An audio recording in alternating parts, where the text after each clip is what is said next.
So let's say you've got a crankbait in your favorite pond behind you, and you want to fish this crankbait in the pond and catch some fish. What could go wrong?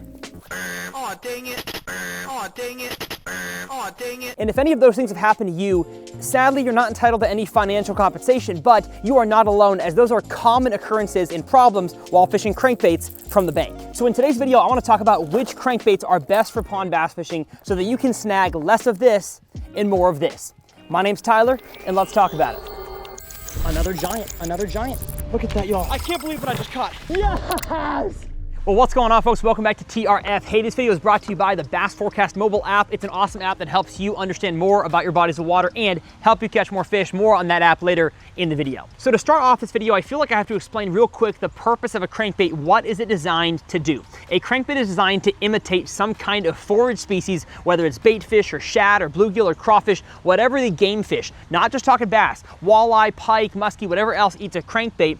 Whatever those fish are eating, a crankbait imitates that. And no matter how deep of a crankbait it dives to or shallow, that's its purpose, to trick a fish into thinking it's a piece of forage in a usually fast-moving way, trigger a reaction strike, and the fish gets to the bank. They all have, with just one exception, a few key features. They are built around a hard plastic body.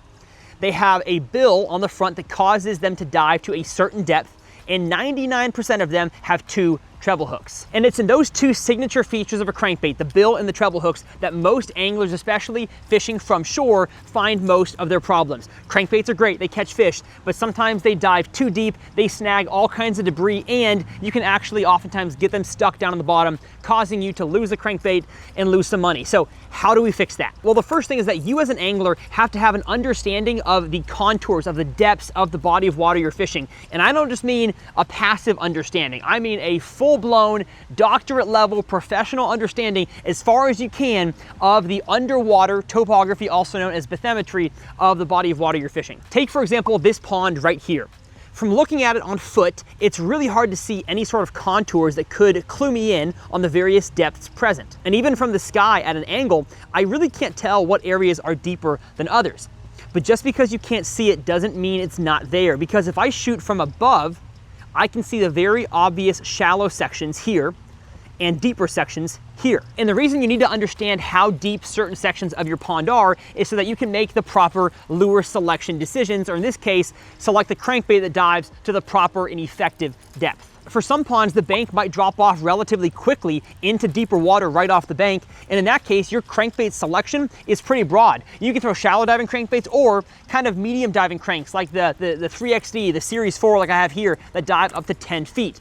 But if your pond is like a max depth in the deepest in the middle at 5 feet, and then it slowly slopes up to like 4 inches off the bank, your selection is much, much smaller. I would recommend one like the KVD 1.5 shallow that dives maybe 2 foot max. But the reason I say all that, and I'm so long-winded in this explanation, is that you as an angler probably can throw multiple different styles of crankbaits in the same exact pond. You just have to find the proper areas, even if it's like a 3-cast location, to throw those crankbaits. That way you can be the most efficient and broad angler possible. Don't just accept because a deeper crankbait gets snagged too much that you can't throw it in your pond or lake. You probably can somewhere. So take the time, understand the depths in your body of water, and as frustrating as it may be to bring your crankbait back up to you on the bank with a bunch of snot on it, or you're just dredging the bottom collecting leaves and sticks, at least you know the crankbait that dives this deep is not allowing it to come back clean on those casts, so therefore I can't throw these crankbaits in those areas. Allow the bad cast to come back with snot and no fish to at least instruct you, I can't throw that right there. So now that we've discussed what I think is the most important aspect of crankbait fishing from the bank, I want to talk about which crankbaits I use, where, when, and why, all the other W's. But first, I have to talk about the Bass Forecast mobile app. So Bass Forecast is an app that I'm a co-owner of. I have been involved in the creation of this, and what it does is that with a simple GPS position, it can tell you based on a bass fishing based algorithm how the fish should be behaving on your body of water, and it can tell you that up to 10 days in advance. Now, the weather changes, so it's possible for that rating to change, but usually it clues you in, especially on the day of or day before you're going fishing, of hey, the rating says 2.5.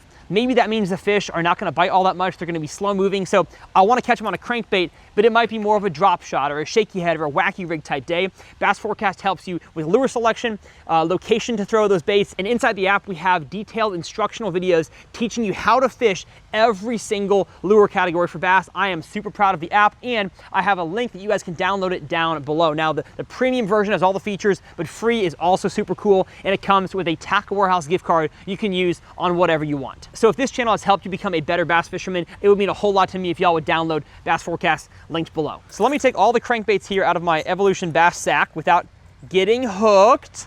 That's really dangerous. Ow, son of a gun, man. Okay, success. We're gonna lay all these out and talk about why I choose these for fishing from the bank and why. Now, all the crankbaits laid out in front of me here with the exception of one, the Series 4, they're all shallow divers. And I would say if you're a bank-focused angler, you wanna stick to shallow diving crankbaits for the most part, unless you have access to a deeper pond, and then a deep one can work. But depending on the time of year and the conditions, that's how I choose different types of shallow cranks. So if it is cold, so the wintertime months, the early spring, and your body of water doesn't have much vegetation down there on the bottom, mostly rock, mostly clay or sand, a flat-sided crankbait is a fantastic one to throw. It has, as the name implies, flat sides and a tighter wobble. So it still triggers fish into a reaction bite. That fish that don't want to eat it, it goes by, they have to strike out and lash out and eat that thing.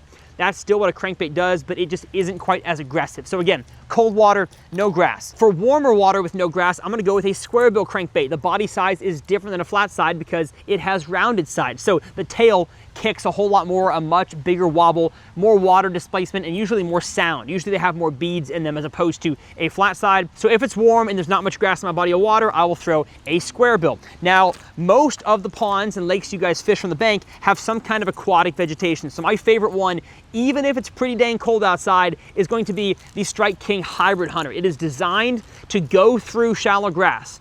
And I mean go through it, not go on top of it. It's designed to, that bill hits the grass and you either pause it to let it float up quickly and then continue on with your retrieve, or you just rip the bait out of the grass and this thing comes through a lot better than you think a lure with 2 treble hooks would. So that's for healthy vegetation. And for just any pond, especially if you want to fish kind of really deep and then really shallow, a lipless crankbait, because it is a variable depth lure. So because it is a sinking crankbait and the rest of them are floating or suspending, this thing can be fished in 20 feet of water or 2 feet of water, and you just have to understand how this thing swims in the water and how fast it sinks to control how deep this thing is diving. And if you've got a really shallow body of water you fish and you want a crankbait that's almost a wake bait, it sits pretty close to the water surface, I would go with the KVD 1.5 shallow.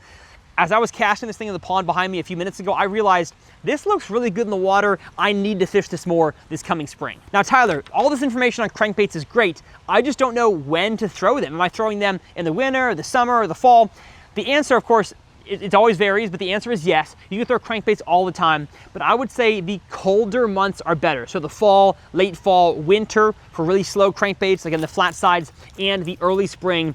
But as soon as you get to the spawn, the post-spawn, especially the summer, so many of our ponds are just full of vegetation and snot grass that other reaction baits like a vibrating jig and a spinner bait and a swim bait are just more efficient at catching fish and not snagging what's down there, along with every other type of soft plastic lure and jig.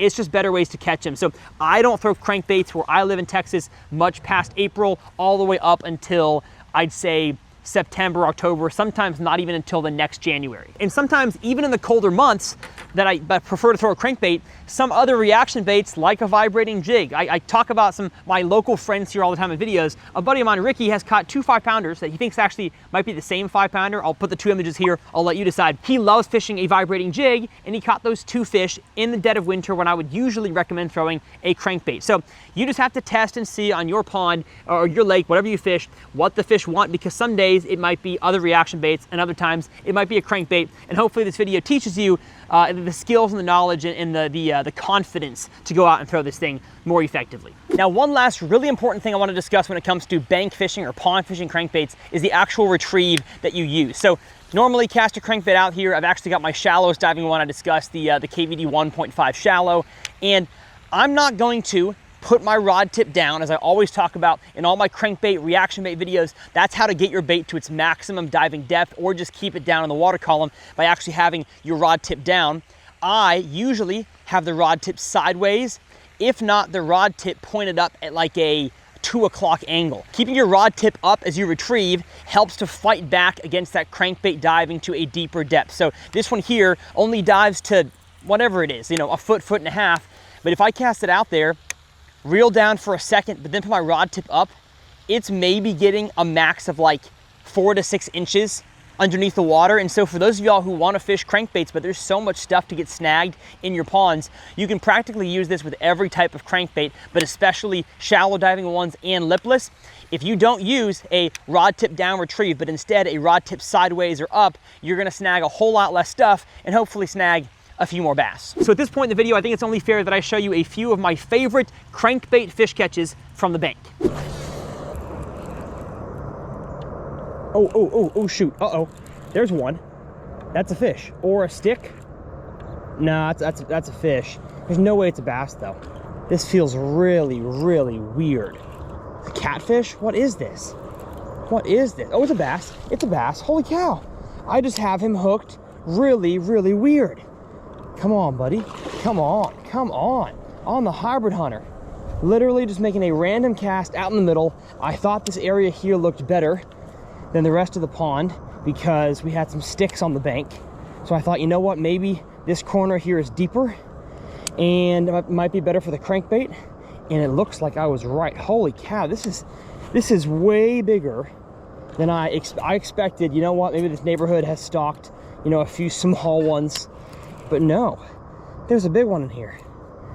Holy cow. Oh, and he's got it choked. I'm gonna bank flip him. I'm gonna bank flip him.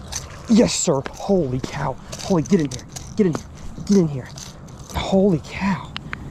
Oh my goodness.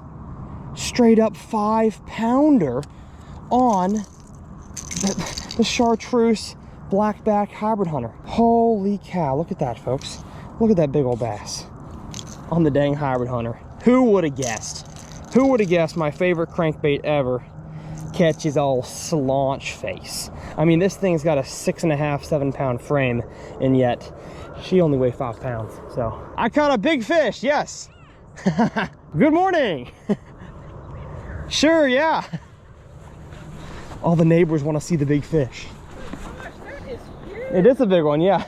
Awesome. Of course, thank y'all. Tyler. All right, big girl. Enough pictures with the locals. Oh, I've got one. Is that a big fish?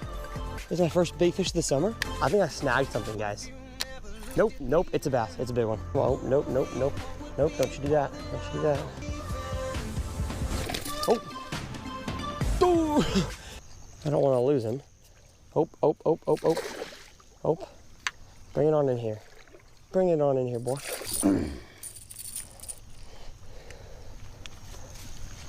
Yeah, baby, let's go. Oh, man. Wow, that has got to be at least, that's at least 6.5, 7. Oh, if not 8. Actually, it's not 8, it's definitely 7 pounds. Look at the belly on that fish. I'm gonna get the rattle trap out. This thing's gotta be pushing 7. It's getting there. Oh yeah, 7.36. 7 1/3 pounder, and I think it's because of that belly. Look at that. So my hope for this video is that it gave you encouragement and confidence to go out there with a crankbait and maybe for the very first time from the bank, not catch what's down there on the bottom, but instead catch your very first bass or whatever other fish you're going for on a crankbait. Now, if you enjoyed this video, I just released a jerkbait fishing masterclass, similar to a crankbait, but not exactly the same, but also a great wintertime fish catcher. I will leave that video whammy, clickable up here in the corner. As always, my tackle is linked down in the video description. Those are affiliate links, so if you can shop for your tackle using those, it would greatly benefit me and my family and continue to allow this to be my full-time job. I am so grateful for you guys. My name's Tyler, it's a pleasure, and we'll see y'all next time right here on TRF. Let's go, let's go, let's go, let's go, let's go.